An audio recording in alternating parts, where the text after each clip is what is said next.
భాగస్వామ్యంతో future university అందిస్తున్న ఈ అద్భుత కోర్స్ కేవలం 180 మందికి మాత్రమే లభించే అరుదైన అవకాశం.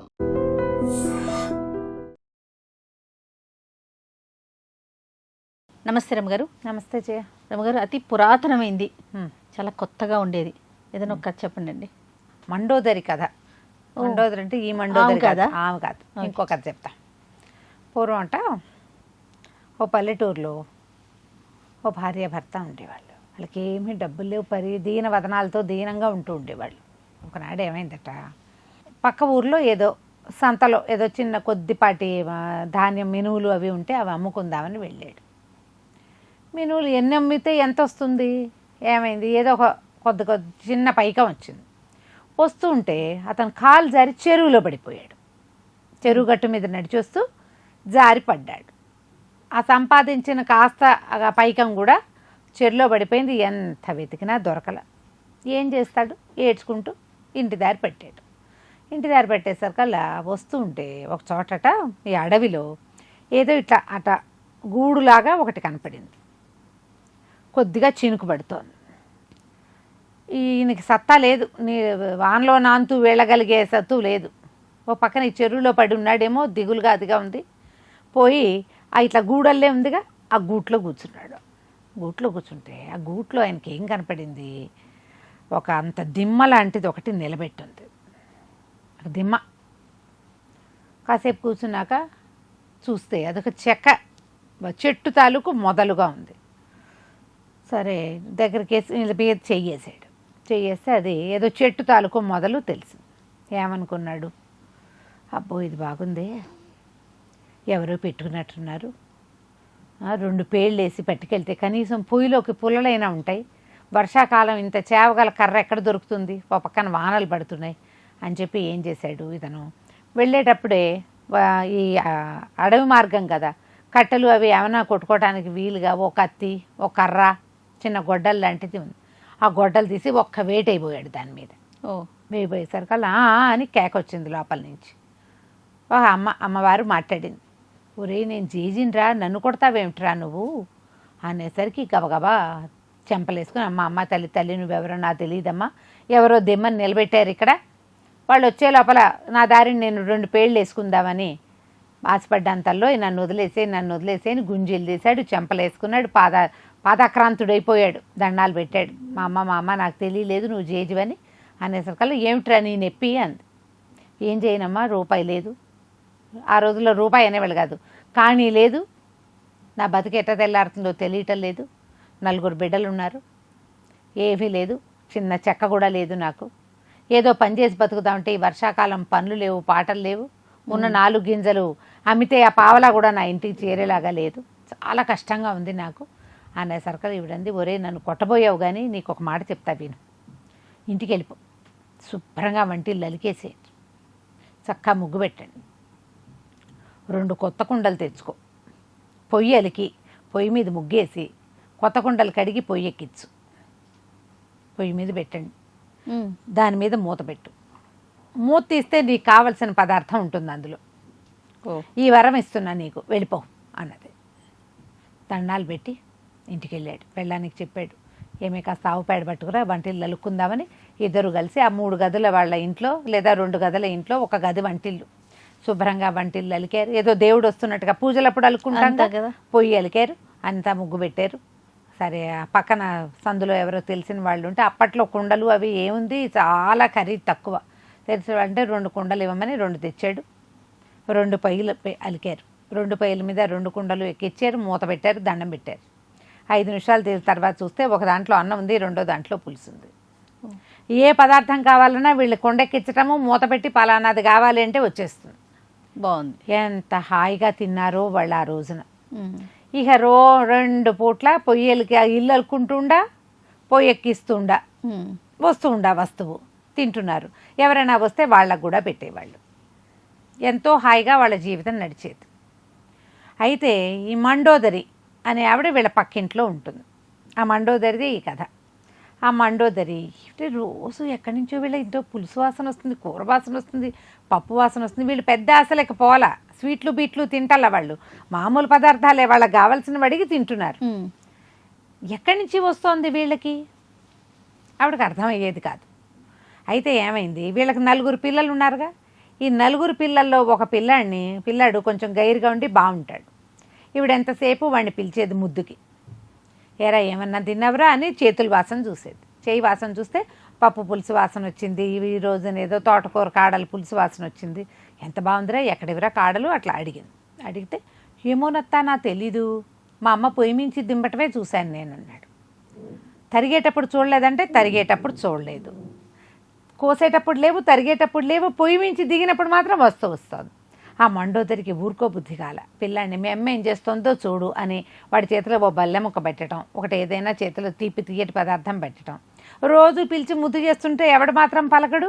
అదే వీడు చూడగా వాళ్ళమ్మ ఖాళీ కుండ పొయ్యెక్కిస్తుందని, తర్వాత వస్తువుతో దిగుతుందని వాడు కనిపెట్టాడు. చక్కగా మండోదరి అత్తయ్యకి మొత్తం వివరించేసరికి ఈ మండోదరి ఆశ్చర్యపోయింది. ఇక్కడ ఏదో ఉంది కిటుకు, వీళ్ళకి ఏదో దొరికింది మంత్రం అని.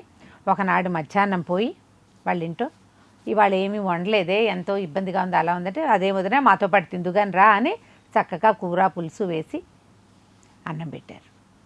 అసలు అది మన ఇళ్లలో వండుకునే రుచి కాదు, ఏదో వండుకుంటాం మనం, ఇంత రుచిగా ఉందేమిటి పదార్థం, ఎట్లా చేసావే వదిన అని 4-5 మాటలు అడిగేసరికి ఇంకేం చేస్తుంది ఆవిడ, మెల్లిగా వదిన ఎవరితో చెప్పబోకు, ఇట్లాగా అడవిలో ఉన్న అమ్మవారు ఇట్లా వరం ఇచ్చింది, మేమేమీ కొనుక్కు రావటం లేదు, మీ అన్నయ్య ఏదో బయట పని చేసుకుని పావలా తెచ్చుకుంటున్నాడు, అన్నానికి లోటు లేదు, ఏ రోజుకి ఆ రోజు భోజనం వచ్చేస్తుంది, మన ఇంటికి ఎవరైనా వస్తే వాళ్ళక్కడ ఒక ముద్ద పెట్టినా అమ్మవారి ప్రసాదం అది అనేసరికల్లా కడుపు ఉడికిపోయింది. అదేంటో మనకు కూడా వద్దు, మనకి కావాలి. అక్కడి నుంచి ఇంటికి వెళ్ళింది, సామాన్లన్నీ విసిరేసింది, మొగుడిని నానా తిట్లు తిట్టిపోసింది. అంటే ఎందుకే గోల్ చేస్తావు, నీకేం కావాలో చెప్పన్నాడు. ఏం కావాలేమిటి, వాళ్ళు కావాల్సిన కోరికల ప్రకారం అన్నాలు తింటున్నారు పక్కింట్లోనూ, మనకేమో అట్ట కుదరటలేదు. వాళ్ళు ఏం తింటున్నారు, తోటకూర పప్పు ఆకుకూర పులుసు అవే తింటున్నారు, వాళ్ళకి అవే తెలుసు. ఈవిడికి బోళ్ళని రుచులు తెలుసు, ముందు నుంచి డబ్బులు ఉన్నవాళ్ళు. ఈవిడికి తెలిసిన రకరకాల మనం బాసుందీలు జాంగ్రీలు అడగచ్చు కదా, అవి కూడా వస్తాయి. ఏది అడిగితే అది అడగటం రావాలి, కానీ ఇక నాకు ఆ వరం కావాలి అని కూర్చుంది. నువ్వు కూడా పోయి ముందు కర్ర కత్తెర కత్తి పట్టుకెళ్ళు, ఆ అమ్మవారిని కొట్టు, అప్పుడు వరం వస్తుంది అనేసరికల్లా తిట్టి వస్తే అమ్మవారి మీద కర్రెత్తితే శాపాలు వస్తాయి, దాని ఆవిడ కోపం వస్తుంది జేజికి. వరం ఏమిటం ఏంటంటే వాళ్ళకి ఇవ్వలా, మనకు మాత్రం ఎందుకు ఇవ్వదు, నువ్వు వెళ్ళో అని మోగుడిని శతపోరేసింది. ఆ వెళ్ళేదాకా అన్నం పెట్టాను నీకు అన్నది. ఏం చేస్తాడు, సరే బాగానే ఉందిగా, సరే ఒక కర్ర ఒక కత్తి ఓ సంచి అన్నీ పుచ్చుకుని పోయాడు. అడవిలోకి వెళ్ళేవాళ్ళు ఎట్లా వెళ్తారో అట్లా వెళ్ళాడు. వీడు చెప్పిన ప్రకారం ఆ లోపలికి అడవిలోకి వెళ్తే ఆ రామాపురం వెళ్ళే దారిలో కొద్దిగా డైవర్షన్లో అది ఉన్నది, ఇట్లా గూడల్లే ఉంది. లోపలికి వెళ్ళేట దిమ్మ కనపడింది, అట్లా ఆ జేజి నిశ్శబ్దంగా ఉంది, ఏమీ లేదు అందులో కదలిక.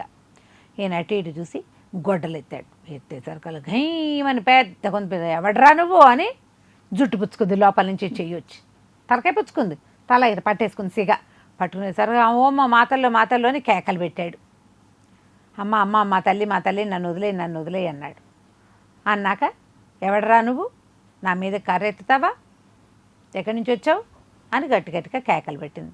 అదేంటమ్మా, వాడు మా పక్కింటి వాడు వచ్చి గొడ్డలెత్తి కొట్టపోతే వాడికి తిండి వరం ఇచ్చావు, నన్నేమో తిడుతున్నావు, నన్ను కొట్టబోతున్నావు నువ్వంటే, వాడు మూర్ఖుడు తెలియక కొట్టాడురా, నేనని తెలియక కొట్టాడు, అందుకని వాడికి వరం ఇచ్చా.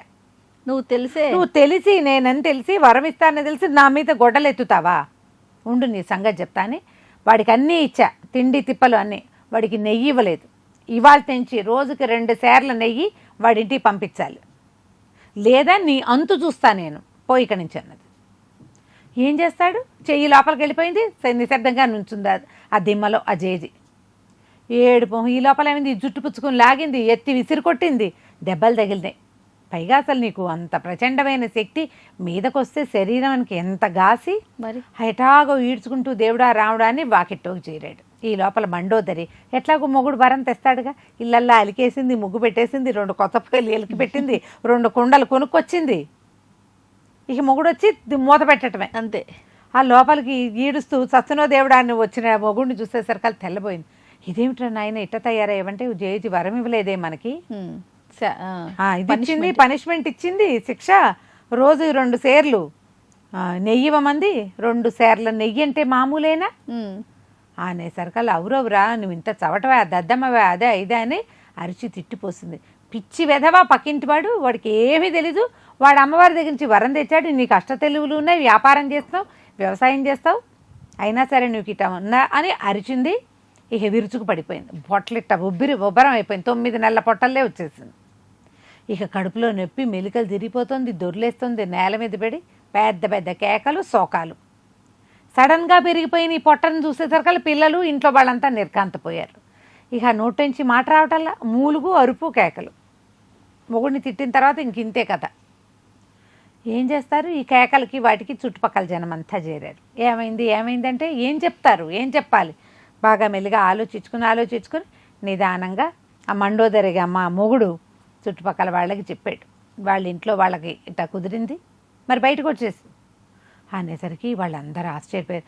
అదే ఆ సంగతి, వీళ్ళ ఇంట్లో నుంచి తోటకూర పప్పు వచ్చినా, పులుసు వచ్చినా, కూర వచ్చినా ఎంత రుచిగా ఉంటుందో, వాడి మంచితనానికి అమ్మవారి వరం ఇచ్చింది వాడికి. 2 సేర్ల నెయ్యి ఇస్తానని ఒప్పుకో, నీ కడుపులో నొప్పి తగ్గిపోతుంది అన్నాడు ఆ ఊరి మంత్రవాది ఒక ఆయన. ఇస్తాను, రోజు 2 సేర్ల నెయ్యి ఇస్తానని ఒప్పుకో, కావాలంటే నువ్వు కూడా పోయి విస్తరేసుకుని అన్నం తినచ్చు. వాళ్ళ ఇంటికి ఎంతమంది వచ్చినా వాళ్ళకి ఆహారం వస్తుంది. అవును, 4 చుట్టాలు వచ్చినా వస్తుంది, పక్కింటి వాళ్ళు వచ్చి కూర్చున్నా వస్తుంది. చుట్టుపక్కల ఎవరైనా ఏదైనా ఊరు వెళ్తే పిల్లల్ని వీళ్ళకి చెప్తే ఆ పిల్లలు కూడా వీళ్ళింటోనే తింటున్నారు. ఓహో, ఎట్లా తిన్నారు ఇప్పుడు అర్థమైంది అనమాట జనానికి. మనకి చుట్టుపక్కల అందరికీ మన మీద ధ్యాసలు ఉండవు, ఎవరో ఒకళ్ళు ఇద్దరు ఉంటారు, మన ఇంటి మీదే కళ్ళు పెట్టుకుని ఉంటారు.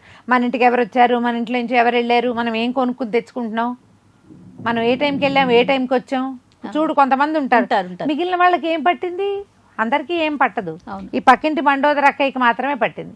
ఇక అప్పుడు దండాలు పెట్టి ధూపం వేసి ఇంట్లో మరి ఆ జేచి వచ్చి కూర్చుంది. వీడే పోయి అక్కడెక్కడో అడవిలో ఉన్న మారేమ్మ పవర్ని తెచ్చి ఇంట్లో పెట్టుకున్నాడు. ధూపాలు వేశారు, హారతులు ఇచ్చారు, ఎక్కడ వెళ్ళలేదు, గాల్లో ఆ పొయ్యి దగ్గరే హారతి ఇచ్చి, మా అమ్మ మా తల్లి దిగి వెళ్ళిపో, ఇది అమ్మాయిని బతికిచ్చు దీన్ని, పాపం పిల్లల తల్లి, 2 సేర్ల నెయ్యి మేము ఇప్పిస్తాం, అది ఇవ్వకపోతే మేము ఇస్తామని గంటలు కొట్టి హారతలు ఇస్తే ఎప్పటికో ఆ మెల్లిగా పొట్టొబ్బరం తగ్గి లేచి కూర్చుంది. ఏం చేస్తారు, ఇంట్లో నుంచి 2 సేర్ల నెయ్యి తీసుకుపోయి పక్కింటో ఇచ్చి వచ్చారు. ఆ తర్వాత నుంచి రోజు 2 సేర్ల నెయ్యి ఇవ్వవలసిందే. ఒకవేళ వీళ్ళు ఇవ్వలేకపోతే ఊళ్ళో వాళ్ళు వంతులు వేసుకుని ఇచ్చేవాళ్ళు. ఎందుకంటే ఆ మారేమ్మ ఎవరినేం చేస్తుందో తెలియదు. అదే భయము భక్తి ఉండాలి కదా ఎవరికైనా. దాని తర్వాత ఇక ఎవ్వరూ ఈ రకమైన ప్రశ్నలు వేయలే. వాళ్ళ ఊళ్ళో ఆ మారేమ్మ ఎక్కడైతే అమ్మవారు ఉన్నదో ఆ వైపుకి వెళ్ళేవాళ్ళు కూడా కాదు, అడవిలోనే అట్లా ప్రతిష్ఠ చేయబడి ఉన్నదన్నమాట. ఓకే, కథకంచికి మనం ఇంటికి. బాగుంది రమ్మగారు, కొత్తగా ఉంది కదా, చాలా బాగుంది. నమస్తే. నమస్తే. And for more videos, Please subscribe to iDream. Please subscribe to iDream. Please subscribe iDream. And please subscribe to iDream. For more videos, subscribe to iDream. please like, share and subscribe to the channel. Congratulations, iDream. Subscribe to iDream. Subscribe to iDream. So subscribe to iDream Media. iDream ki iDream team andarki huge congratulations. Please subscribe iDream Media. Please subscribe to iDream. Subscribe iDream. Please subscribe to iDream. iDream అంటే నా కళల ఛానల్ను subscribe చేసుకున్న నోరు తిరుగుతలేదు, మీరైతే గంట గుర్తు కొట్టండి. For more such videos, please subscribe to iDream. Subscribe to iDream. Please subscribe to iDream. Please subscribe iDream Media. Please do subscribe to iDream. Please subscribe to iDream Media. For best entertainment and information, please subscribe iDream. And don't forget to subscribe to iDream.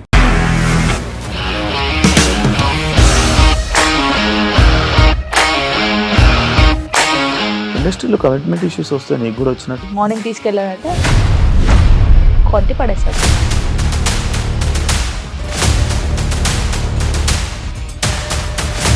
ఒక్కళ్ళు కూడా చూడలేదు ఈ cinema అని చెప్పడానికి కూడా చాలా ధైర్యం కావాలి. అది నిజం కదా, దాంట్లో ధైర్యం ఏంటి? ఇది నెక్స్ట్ డే ప్లేట్ మార్చేస్తే తప్పు కదా. As of now we are comfortable this అని నేను అనుకుంటున్నాను. రష్మిక గారిది మీది ఒకే ఊరంట కదా. నీకు కోపం వచ్చిందంటే బాగా తిట్టేత్తరా? తిట్టేద్దామండి. నిజంగా గేమ్ ని ఎలా చేంజ్ చేయగలిగారు? APSFC వాళ్ళకి 6 నెలల్లో నేను 6 లక్షలు కట్టా. బిజినెస్ చేయాలనుకుంటే it is as difficult as riding a tiger.